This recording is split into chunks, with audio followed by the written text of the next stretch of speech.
All right, coming into part 3 of your first part of your ALS project, we are now going to create models. So you guys have already seen how ArcGIS creates, automatically creates tins with all of the data and how it renders it, and you can zoom in and out and everything, but you can't do any analysis with it. So even if I were to say, tell me the heights of trees, you may still struggle with what they're trying to show here. Especially if I want to say, tell me the average heights of the trees across campus. Well, at that point, how do you identify every single tree on campus? So we need to be able to put it into a raster format in order to do this type of an analysis. So what I am going to get you guys to do is just load everything up. So make sure the last data set is here. And then we are going to open up the toolbox, or you can go to search. So there's both options. I'll go to search because I'll still end up searching the toolbox. And what I'm going to say is last to raster. Now, when I say last to raster, I'm taking my last data set, then I'm converting it to a raster. So right here is last data set to raster. This will only work if you have your extensions turned on. So you have 3D Analyst and you have Spatial Analyst. Both of those have to be on under extensions, that is under Customized. So once you have those on, then we can go to search, type out last to raster, and then you click last data set to raster. So you'll get a little window that looks like this, and we need to input our last data set. And our output raster, I'm going to save in my my folder because I want to make sure it's in the right spot. And then I'm going to create this one to be my raster data. So this is my data set that I'm going to be working with as I go. The value field, I have an option of that elevation, not evaluation, elevation, intensity, or RGB. So intensity is at 0 to 255, and it will actually create a raster based on that.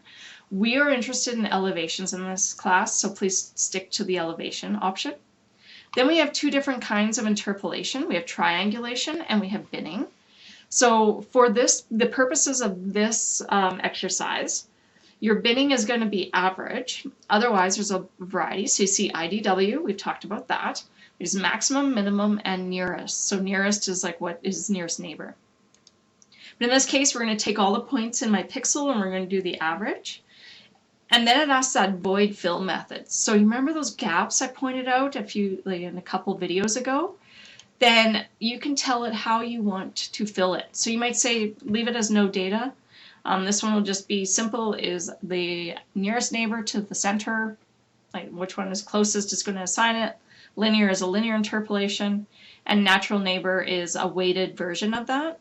So, whoops. So I'm going to stick with linear. I'm just going to leave that as its default. If I was doing triangulation, this is like tinning. So again, you can see that there's linear interpolation method. There's a thinning types because you have to thin it when you're doing triangulation, and how they are going to pick the points within that triangle. So this would be this maximum point selection. It's how many echoes it's going to come. Then we get to go down. Data type is float so that we can have decimals. The sampling size, so we have options of cell size or number of observations. So I can say I want 5 points per pixel, or I can say I want a certain size for my cell. So right now the cell size is set to 10. I'm going to bring that down. Actually, I'm going to bring it down to, let's do 5. Just process faster. So the bigger this number, the more boxy it's going to look. So you think 5 meters is pretty big still. In fact, to even define a corner of a building, that's still pretty big, but we're going to stick with that. We're not going to adjust the scale of our Z factor, so we're just going to leave that as 1, but we're going to change this to 5. You're welcome to take it down even further and play around with it to see how that changes. So I'm going to press OK, and I'm going to let it process. So as you see this little world down here spinning, that means that it is thinking and processing. So what we're doing is creating an average elevation model, or raster model, of the, or raster, it's not a model, but it's a raster representation of the data set. And from here, we'll be able to take and create more information and create different kinds of surfaces because of that. So we're just going to let it think. And then I'll load.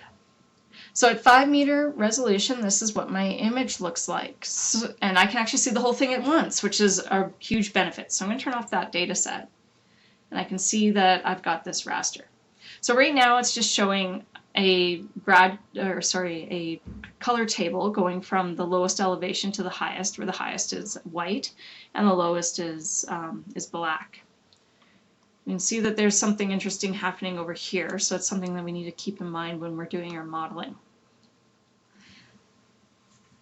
So from there, we need to create a slope, aspect, and contour map, but we also need to create a tin.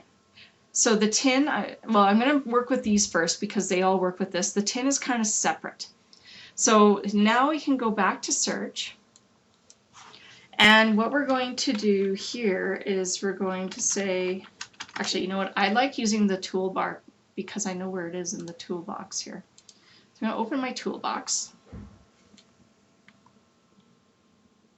Just show you guys different ways. And you can always use the search as I choose these.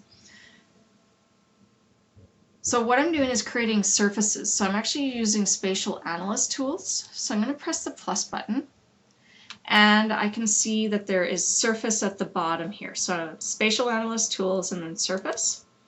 And there's a whole list of the things that I need to create for this project.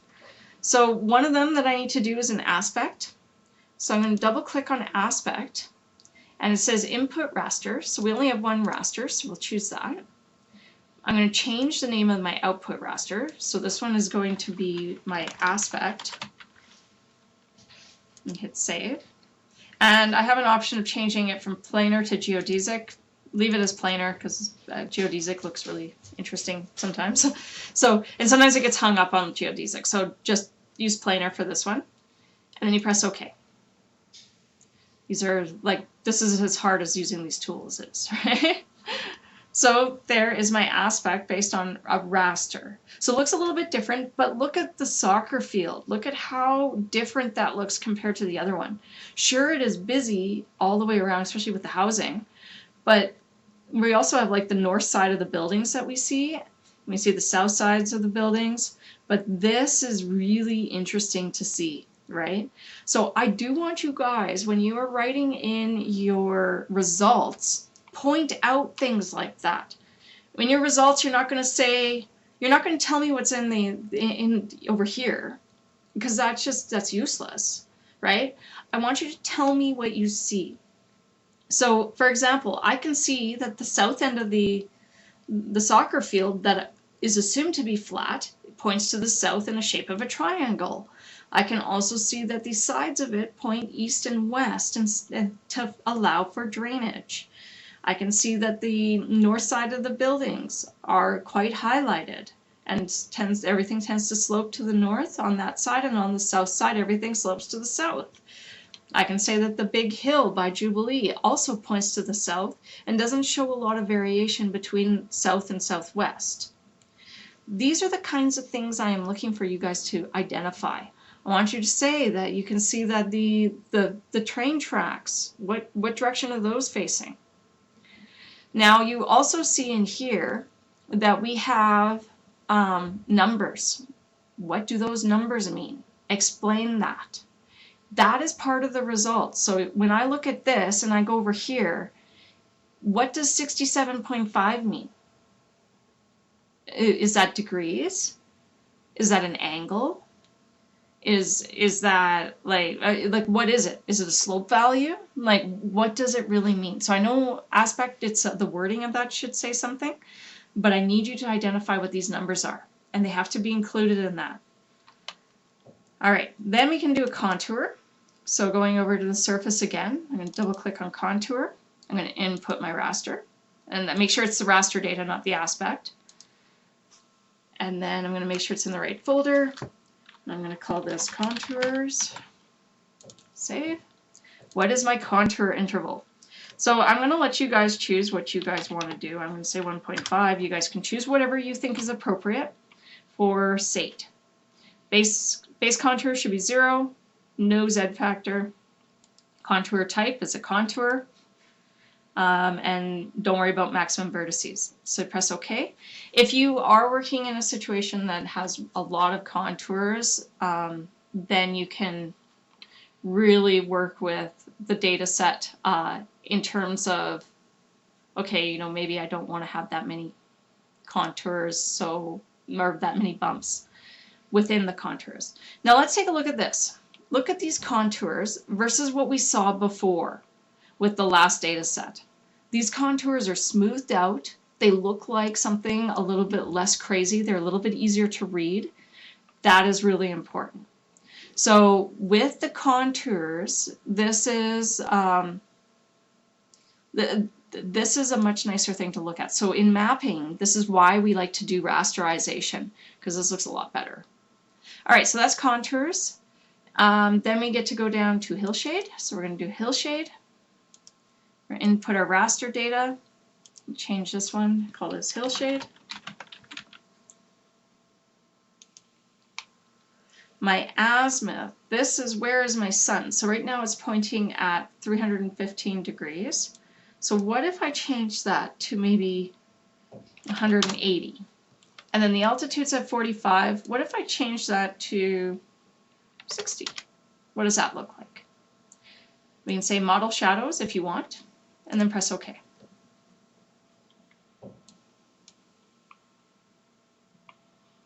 All right, let's turn off my contours because that is looking too busy. And there we go. So there's my hillshade. This is, so you can see that it's casting shadows to the north. So it looks a little bit more natural. And I can make out some changes, like I've got the trees there. And look at these weird little points. What is going on with those? So that might be something that I have to look at when I go to do some analysis. Really interesting to see that, right? So when you talk about this, if you used what I just did, and you have these little black spots, point them out. Say that, hey, we've got this like weird stuff going on. And then this, like what is going on there? This is looks like, you know, the paper folded over, right? So again, tell me what you see. I see, you know, where the bridges are. I see lines where the, like here's another bridge, right? I see the buildings. I see some of the trees. Make sure that you point that out. Because if you're just telling me what is in this, that doesn't help me. The other thing too is we've got values here. What do those values mean? 0 to 254. What does that mean? I want you guys to look that up. I want to make that as kind of part of the project to do some research on that. So that's hillshade. The last one that we need to do is slope here. So we go input raster, raster data. I'm going to change this one to slope. Save. So we have different measurement options. So we have degree or percent rise. So I'm going to leave it as degree. That is something that you need to tell me what you've set, because otherwise it can be percent rise as well. I'm going to leave it as planar, but you do have the option of geodesic as well. Leave my Z factor the same, then press OK. And there's my slope. So there is, you know, we got the hill here that we can see all the trees, etc. And all the buildings. So that's slope. Now, with that, now we got to move into doing that tin. So now I've created all my rasters based off my raster data set. Now I need to do my tin. So I'm going to go to create features, not create features, so I don't need to create features. That's from the previous class. I'm actually going to close my toolbox and I'm going to go to search. So up here I'm going to click on search and I'm going to say last data set to tin. So here you have to have 3D Analyst on because it shows you 3D Analyst. So click on last data set to tin. I'm going to find my last data set. I'm going to call this my last to tin. Let's save that. My thinning type.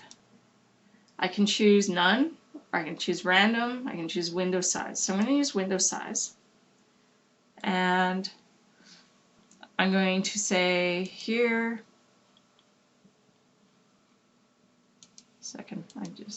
oh yeah, okay, sorry. I just had like a warning come up saying that I wasn't recording. I'm like, oh no. All right, so I could say thinning method is minimum, maximum, or closest to mean. So I'm going to use minimum. And my thinning value is 0.6 here. So we're going to see if we can do this with these numbers. So I'll leave it at that. And then we've got this, so we've got 5 million points for maximum output. And then click to extent is fine. And then press OK. So you may have to do this a couple of times to get these values correct, because sometimes the tin doesn't like to work. So my thinning type seems to have worked. You can see that I've got nice big triangles that have really thinned it out. See how fast that comes up versus what it was before. So this is definitely reduced. I can see all my triangles in here as I move in. So you can see all the triangles that were created. And this was off of the actual point cloud. Okay. So, so you're welcome to play around with those values with the tin to get the right one that you think looks best. So make sure you're careful with that. Other things to look at, so when you guys go to talk about this, look at this.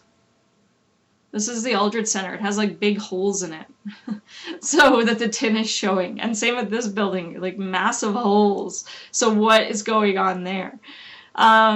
But I want you guys to point that out. So that don't say why, but I want you to say, look, in creating this tin, this happened. We can see this weird elevation issue of the folded paper, I guess, on that side.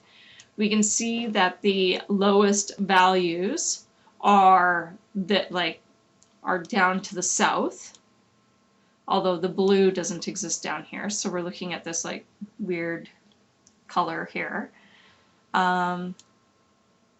State what you can see. So, okay, you know, my lowest elevation on St. campus itself is, let's use identify. The elevation is 1073. That is my lowest value. What is my highest value? Maybe I come over here and find out what that one is. That's 1145 at the top of a building. So you're going to describe what you see. You can use identify tools. You can use all kinds of different tools to tell me what you see. But you have to tell me what you see. And point out what is important. Okay? Don't explain the legend. That drives me crazy. You will not get marks for that. You have to make sure that you are telling me and pointing out exactly what you are seeing and things that I should be aware of, errors to be aware of, right? Because this looks like a pretty dangerous building to be in, like both of these. So is that really what's happening? So it's something, again, to talk about. And look at this one. Look what's happening in the Heritage Hall. Like, we're going to go down to the depths of something here or there. Okay, so that is creating your surfaces. And so make sure when I say 1 mark for a short paragraph describing what you see, make sure that you write me a paragraph to describe what I'm supposed to see. So that is, that's the surface creation. So now we need to open up a new part of ArcMap, and that is ArcScene. So we've created these surfaces, and now these surfaces are going to be used in ArcScene to create 3D models. The last data set option looks good, it works great, but now we need to bring it into a modeler, like a 3D modeler. Because again, we can do more analysis with it rather than just looking at it as a visual. So we just got to give it a few minutes here.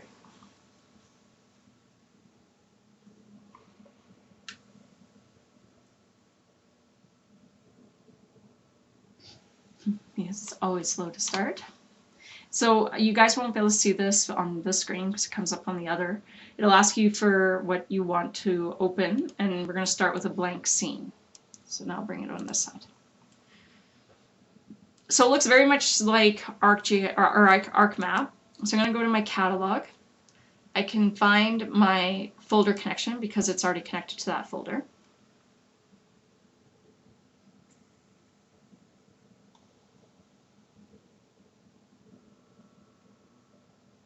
And I can open that.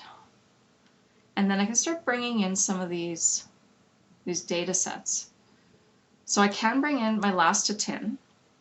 So here's my tin, and you can see how I can just move it around, see what it is here. Now, if you see like it's not showing enough elevation change for your liking, we can go to properties, go to display, actually base heights, and we're going to factor to convert to scene units. I think I have to like place it. Oh, there's the Z unit factor. So if I want to go 1.5, apply and OK. And then now you can see it's much bigger with it the way it looks. So that it's emphasized those surfaces, but it's lost these values. So I'm going to just go to properties, and I'm just going to change that back to 1 to look cleaner that way. All right, so what your goal is in here is that you are just going to find a good view, a 3D view, showing me that you've created it in here, and then you can just take a screenshot of that and give me that in the as part of your 4 JPEGs in a 3D model. So that's a tin. Now if I want to bring in one of these other ones, which is a little bit more challenging. So I brought in an aspect. Where is it? It's not around here anywhere. Right click and I say zoom to layer. It's flat. Why is it flat? It's flat as a paper. Well, because these values are not elevations, right? They are based on direction. So it's not going to show me elevations if it's not an elevation. So in order for me to make it show as an elevation, I am going to, whoops, I don't want to go search, I want to go there. I'm going to actually bring in my data set here. And so you can see it's above. It's right there. So we have this distance between them. So I'm going to right click on aspect. I'm going to go to properties, and I'm going to go to base heights. So what I'm going to do now is I'm going to float on a custom surface. And from here, I have to choose the one that I want to work with. Okay, so it won't let me do the last data set, so I'm going to cancel that. Don't use the tin. Trust me, do not use the tin, because it is going to crash on you. So I'm going to bring raster data over instead. All right, so now I can go to aspect and go to properties, float on a custom surface, and I'm going to use the raster data. And then I can hit apply and OK. And there it is. So we can see the aspect has been changed to that. Of course, if you want to change the symbology, you can always change symbology to something a little bit more exciting. And there you go. So this is the raster data down here, but now it has applied those heights to the aspects, so you can actually like look at different views.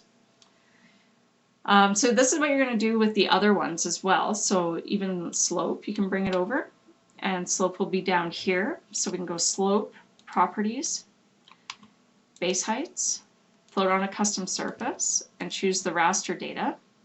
Maybe I want to change the symbology as well to make it stand out a little bit. And hit apply and OK. And I'm going to turn off my aspect, so now I can see my slope. I don't necessarily need this one on, but I can see how the slope changes. Okay. So I mean, you're welcome to try the tin. If it crashes, I'm going to say I told you so. So don't do that. You can put the contours onto the tin if you want. That's the only one that does work with the tin, because the tin is not necessarily a raster, right? It is a tin, So the contours work okay because it's a feature class, but putting a raster onto a tin really messes up ArcGIS because it's like, well, I have squares and I have these weird triangles at different angles, and it really has a hard time with that. So please use the raster data set. That will save you a lot of grief later. So there's your model. Again, making sure that you talk about what you're seeing. So you're going to see in the handout that I asked for the 3D model. So if you wrote your little paragraph about the 2D model, then make sure that you choose the right symbology, the color for this as well. So that's everything for the modeling and 3D modeling and how to use ArcScene. Again, just take screen captures of this. And that is, yeah, so that is what you need to know for the project. And your next video will be giving you an introduction to the tree calculation.